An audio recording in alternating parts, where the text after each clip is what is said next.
বাড়ির পতিত জমিতে লাখ টাকার আয়। সুপারি চাষে সাফল্য বসিরহাটের চাষির।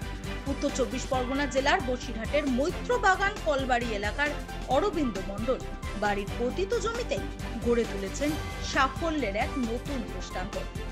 অব্যবহৃত জমিতে প্রায় 400টি সুপারি গাছ রোপণ করে আজ তিনি বছরে লাখ টাকারও বেশি আয় করছেন।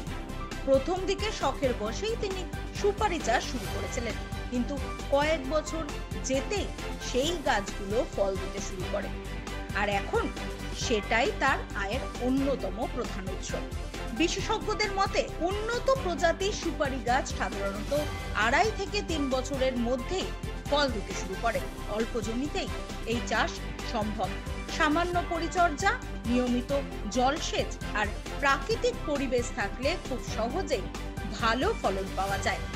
একবার রোপণ করলে বহু বছর পর্যন্ত এই গাছ থেকে ফল সংগ্রহ করা যায়, ফলে এটি এক ধরনের দীর্ঘমেয়াদী বিনিয়োগ হিসাবে কাজ করে।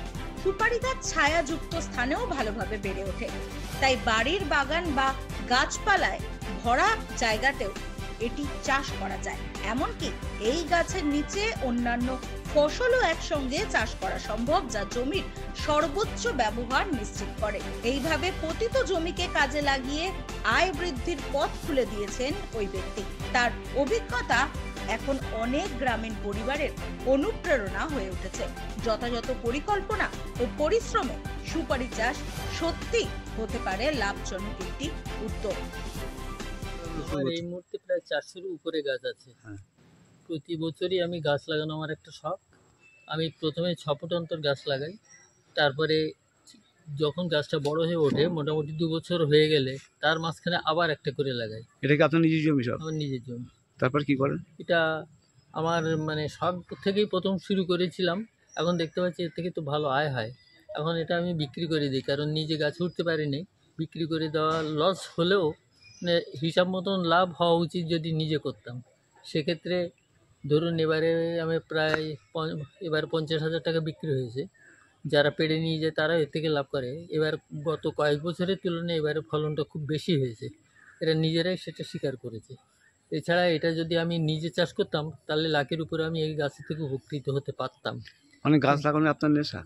আমি তো গাছ দীর্ঘদিন ধরে লাগাচ্ছি। আমার ছোটোবেলা থেকেই বাবাকে দেখতাম, বাবা গাছ লাগাতেন, সেই দেখা দেখি আমিও শিখেছি এবং আমি নিজে লাগাচ্ছি। এবং যারা প্রতি জমি পড়ে আছে আমি প্রত্যেককে বলবো এই গাছগুলো লাগাতে। সুপারি গাছের নিচে আবার কিছু ঔষধি গাছও আমি লাগাচ্ছি, যেগুলো আগামী দিনে মানুষের ভবিষ্যৎ, যেমন ইনসুলিন গাছ, ননি গাছ, এসব গাছগুলো আমি লাগাচ্ছি। তালমুলি গাছ, এগুলো খুব ঔষধি মেডিসিন প্লান্ট। আমি মেডিসিন প্লান্টের উপরে আমি গুরুত্ব দিয়েছি। আগামী দিনে মানুষ যাতে সুস্থ থাকে তার জন্য কিছু মেডিসিন প্লান্ট, যেমন তালমুলি, যত অন্ধকার হোক না কেন, যত ছায়াযুক্ত হোক না কেন, তালমুলি খুব ভালো হয়।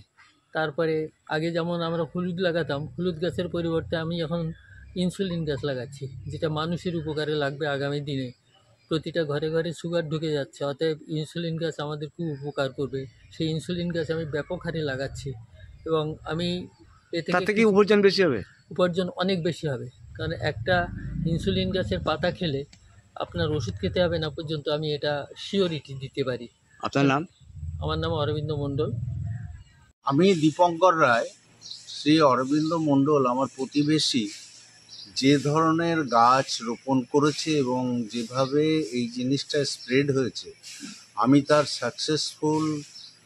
সাকসেস কামনা করি। এটা 1 নম্বর। 2 নম্বর, আমি নিজেও গাছ বাঁচিয়ে চলার চেষ্টা করি এবং ওর কাছ থেকে, অরবিন্দ মণ্ডলের কাছ থেকে আমি গাছগাছালি অল্প স্বল্প নিয়ে লাগাই। আমার যেটুকু জমি আছে তার মধ্যে লাগাই। তার মধ্যে একটা গাছ তো আমার কাছে খুবই ভালো লেগেছে। এর সম্বন্ধে আমার সবচেয়ে বড় জিনিস, অর্থ উপার্জন কিন্তু বড় ব্যাপার না। অর্থ উপার্জনের থেকেও সবচেয়ে বড় জিনিস হচ্ছে অক্সিজেন সাপ্লাই। যে আমাদের চারিদিকে পলিউশন হয়ে যাচ্ছে গাড়ি ঘোড়ার ধোঁয়ায় এবং ঠিক মতন সানরে না আসার জন্যে, কারণ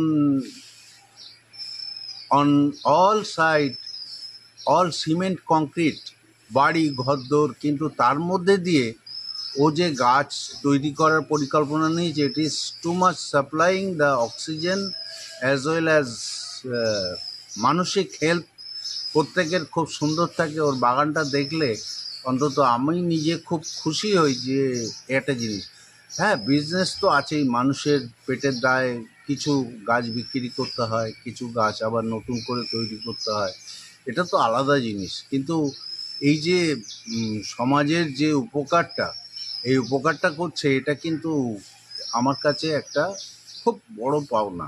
আপনার নাম? আমার নাম দীপঙ্কর রায়। আমি